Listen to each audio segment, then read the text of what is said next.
Hello, everyone. Today's article is titled Volkswagen Weighs Big US Bet. It looks at Volkswagen's plan to expand electric vehicle production in the United States to avoid high tariffs and qualify for government incentives. The story highlights how global car makers adapt to shifting trade rules, balancing risk and opportunity in an evolving market. Let's pause for a moment before we move into the article. We'll watch a short clip related to today's topic. As you watch, think about what ideas or questions it brings to mind. Which have cost the company billions of dollars. Up to now, it's several billion euros on our balance sheet. This situation cost this year, but it's more important to what situation we will come in the future. On the one hand side with the tariffs and maybe with a joint agreement based on our huge investments we could do in the US. Now that we've seen the clip, let's take a step back.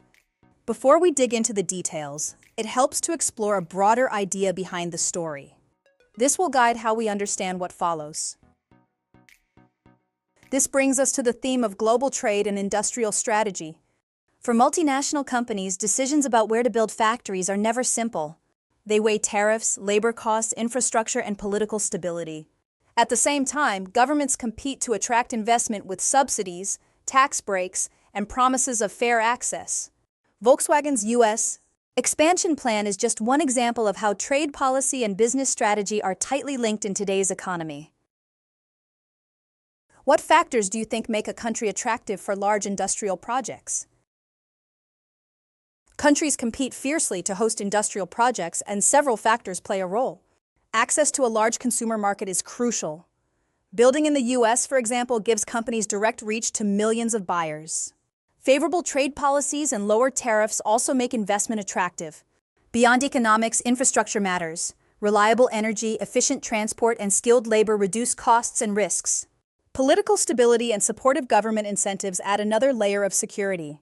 For Volkswagen, the U.S. offers a mix of high demand for electric vehicles, potential tariff reductions, and subsidies for clean energy. Together, these factors can tip the balance when a company decides where to build for the future. Now, to understand this article better, we need to familiarize ourselves with key vocabulary.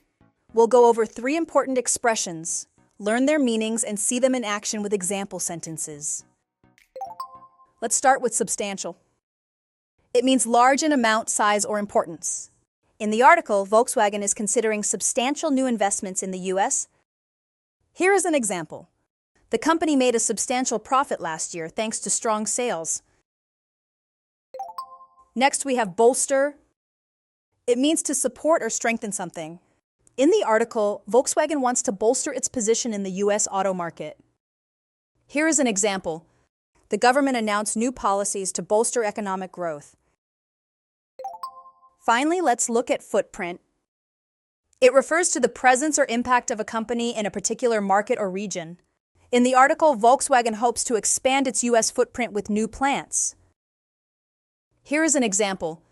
The company is expanding its footprint in Asia by opening new factories. Now that we've explored the main themes and vocabulary, let's reinforce our understanding with a summary dictation exercise. Listen carefully and fill in the blanks. Volkswagen is considering major new investments in the U.S., aiming to expand production of electric vehicles and reduce costly import tariffs. CEO Oliver Bloom said trade talks with Washington have been very positive, but noted that current EU-US rules are asymmetric. A bigger American manufacturing footprint could help VW qualify for clean energy subsidies and meet growing EV demand. The final decision hinges on tariff negotiations and promised incentives. Let's check the answers and review what each word means. The first answer is expand. It means to increase in size, amount, or range. The second answer is asymmetric. It means unequal or lacking balance between two or more sides. The third answer is qualify. It means to meet the necessary conditions to receive or do something. The fourth answer is subsidies.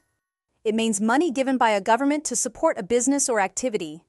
The fifth answer is hinges on. It means to depend entirely on something for a result or decision. Well done, everyone! We've explored how Volkswagen's U.S. strategy reflects the ties between trade policy, industrial planning, and global competition. We also learned vocabulary to describe investment, market strength, and a company's footprint. Here's a final reflection. Looking 10 years ahead, where do you think most of the world's electric cars will be made? Why? We'll revisit this in our next review session.